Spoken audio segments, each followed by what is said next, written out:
Good good evening evening. Ma'am. Good evening good बेटे, evening ma'am. कैसे? Good evening, good कैसे evening हैं ma'am. आप लोग? सब लोग सब ठीक?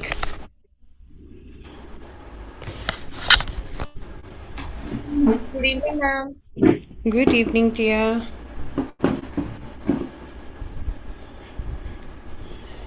Good evening.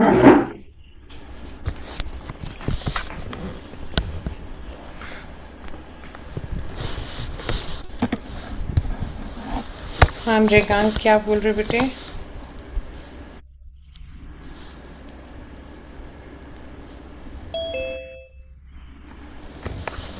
मृगांक, कुछ क्वेरी था आपका?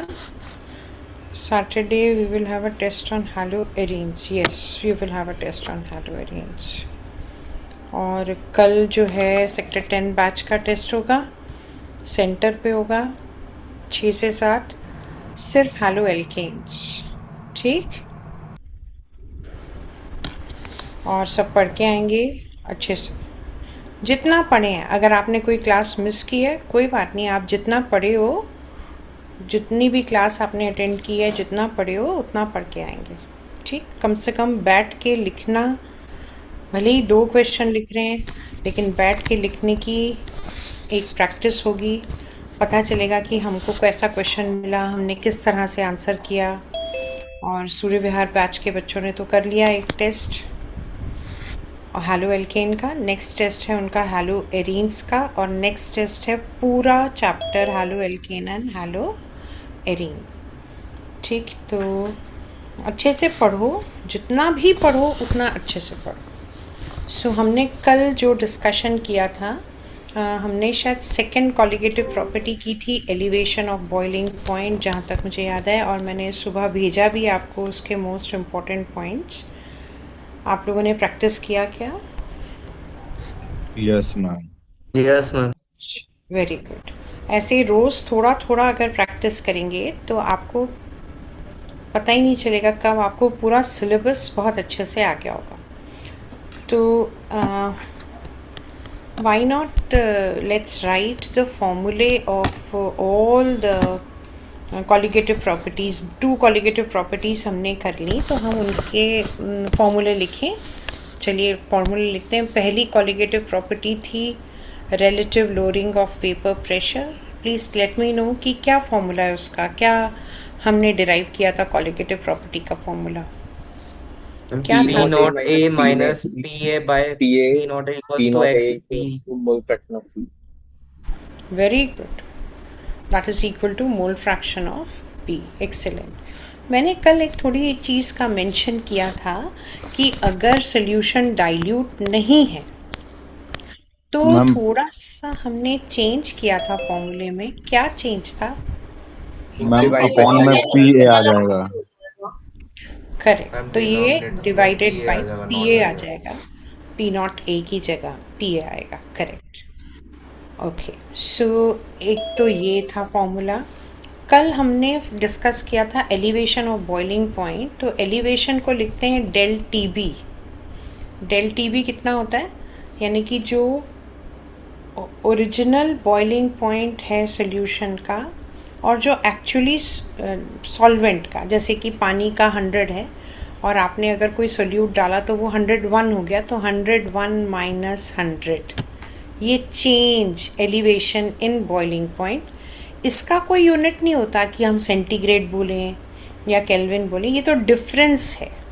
आप चाहे सेंटीग्रेड में लें चाहे केल्विन में लें, ये बस डिफरेंस है।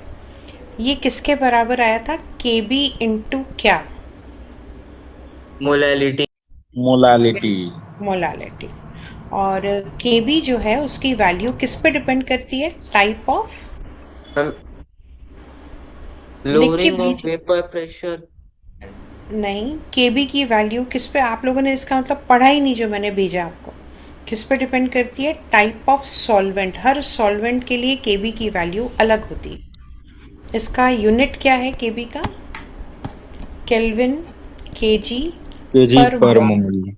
या आप अगर सेंटीग्रेड में ले रहे हैं तो सेंटीग्रेड, डिग्री सेंटीग्रेड, केजी पर मोल। दोनों में से कुछ भी यूज़ कर सकते हैं डिपेंडिंग अपॉन आपको क्वेश्चन में क्या दिया हुआ है, टेम्परेचर का क्या यूनिट दिया हुआ है। तो ये हमने फॉर्मूला डिस्कस किया था कल। और मोलर मास का फॉर्मूला कल जो डिस्कस किया था वो क्या था? Molar mass of solute is equal to what? WB into NA divided by WA into P0A minus PA by P0A. Okay, that's correct. पर अगर हमको मैम एलिवेशन मैम अभी आप इससे पहले क्या क्या पढ़ा चुके हो? मैंने बेटा अभी शुरू नहीं किया पढ़ाना, अभी रिवीजन कर रहे हैं कल की। तो अगर हम ये फॉर्मूला डिस्कस नहीं हुआ है क्या, molar mass of solute by elevation of boiling point, यहाँ से शुरू करें? Yes, ma'am. ये नहीं हुआ. Okay, so please write, we start now. Molar mass of solute by using elevation of boiling point is given as WB into KB into 1000 divided by WA into del TB. 1000 इसलिए आया है क्योंकि molality का mention हुआ था। Molality होती है moles per KG solvent. ठीक, तो ये फॉर्मूला आया। आपने हमेशा याद रखना है कि मोलर मास ऑफ सोल्यूट जब भी आप फॉर्मूला लिखोगे that will be inversely proportional to colligative property की वैल्यू। मोलर मास हमेशा विल बी इक्वल टू, उसमें जो राइट हैंड साइड में भी फॉर्मूला बनाएंगे आप, तो जो भी डिनोमिनेटर में आप देखेंगे हमेशा कॉलिगेटिव प्रॉपर्टी आएगी डिनोमिनेटर में। जैसे इसमें आया डेल टी बी, पहले वाले फॉर्मूले में आया था P not minus P A upon P not ए, यानी कि कॉलिगेटिव प्रॉपर्टी का जो भी फॉर्मूला है वो हमेशा डिनोमिनेटर में आएगा, यानी कि वो उससे इन्वर्सली प्रोपोर्शनल है।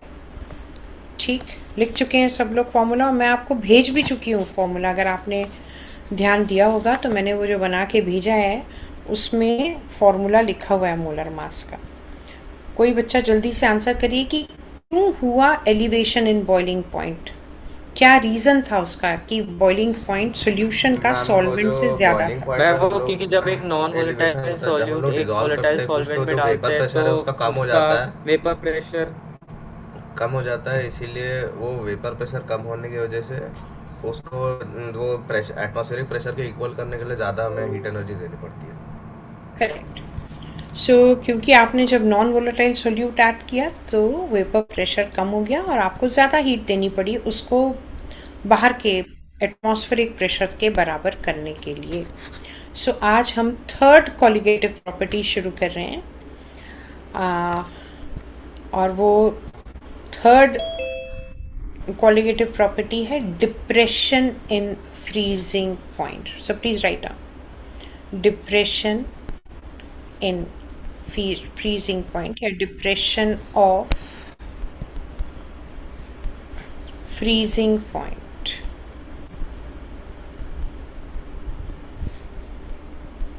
पानी का क्या है freezing point? 0 0 degree. Correct, 0 degree centigrade. तो सबसे पहले हम लिखेंगे definition of freezing point. So write down freezing point की definition, quickly write down. The temperature at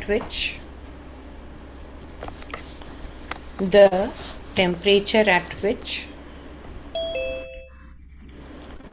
the vapor pressure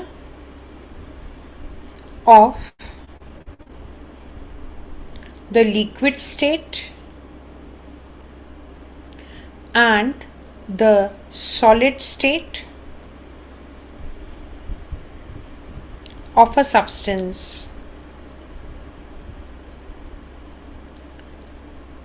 is same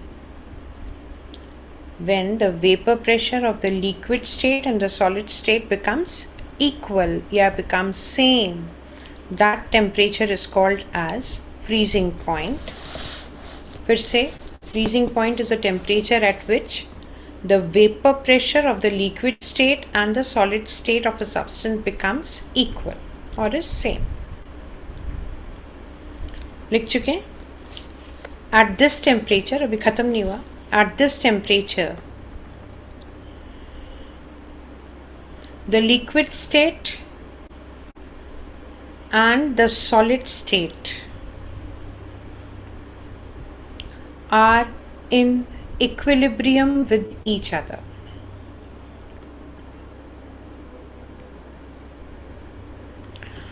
okay, लिख चुके हैं क्या बेटा? हटा दो इसको स्क्रीन से।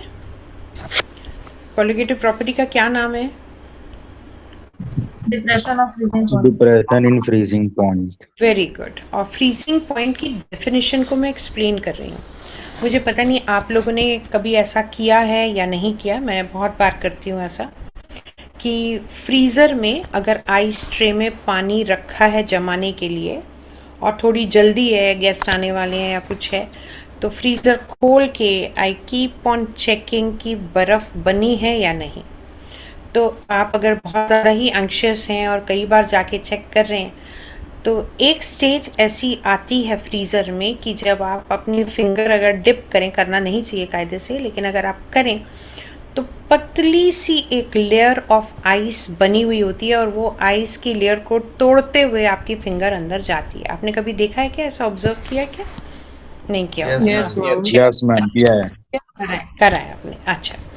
तो जब आप पानी को, अब इमेजिन करना कि पानी को आइस ट्रे में डाला और उसको फ्रीज़र में रखा। पानी तो रूम टेम्परेचर पे था। मान लीजिए पानी का टेम्परेचर 25 डिग्री सेंटीग्रेड है। आपके फ्रीज़र का टेम्परेचर आपकी मम्मा ने ज़रूर काफ़ी कम करके रखा होगा। ऑब्वियसली पूरा फ्रीज़ हो जाता है तो 0 डिग्री से तो काफ़ी कम ही होगा, वो माइनस में होगा। अब जब आप पानी को 25 डिग्री अगर है, पानी 25 डिग्री सेंटीग्रेड पे है, उसको जब आप रखते हैं तो धीरे धीरे उसका टेम्परेचर कम होता है पानी का। फिर एक स्टेज आती है जब पानी का टेम्परेचर हो जाता है 0 डिग्री सेंटीग्रेड, वो फ्रीजिंग पॉइंट है।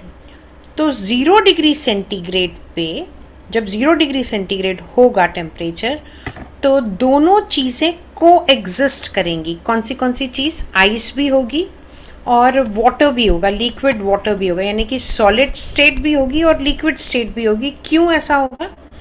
क्योंकि 0 डिग्री सेंटीग्रेड आइस का मेल्टिंग पॉइंट भी है और 0 डिग्री सेंटीग्रेड लिक्विड पानी का फ्रीजिंग पॉइंट भी है, यानी कि आइस मेल्ट भी होगी और पानी फ्रीज भी होगा 0 डिग्री सेंटीग्रेड पे। तो 0 डिग्री सेंटीग्रेड अगर हम फ्रीज़र का टेम्परेचर रख देते, उसको थर्मोस्टेट को फिक्स कर देते, तो कभी भी वो पूरा का पूरा पानी आइस में कन्वर्ट नहीं होता, क्योंकि वो आइस बनती और आइस मेल्ट भी होती, तो दोनों चीज़ें को एग्जिस्ट करती हमेशा।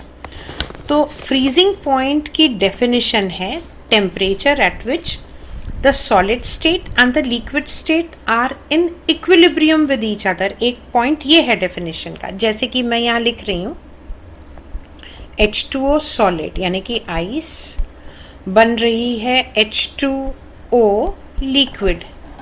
तो ये प्रोसेस मेल्टिंग है, क्योंकि अभी छोटी क्लास नहीं है, बहुत बड़ी क्लास है, तो उसको वेपर प्रेशर के टर्म्स में भी बोलना है हमको।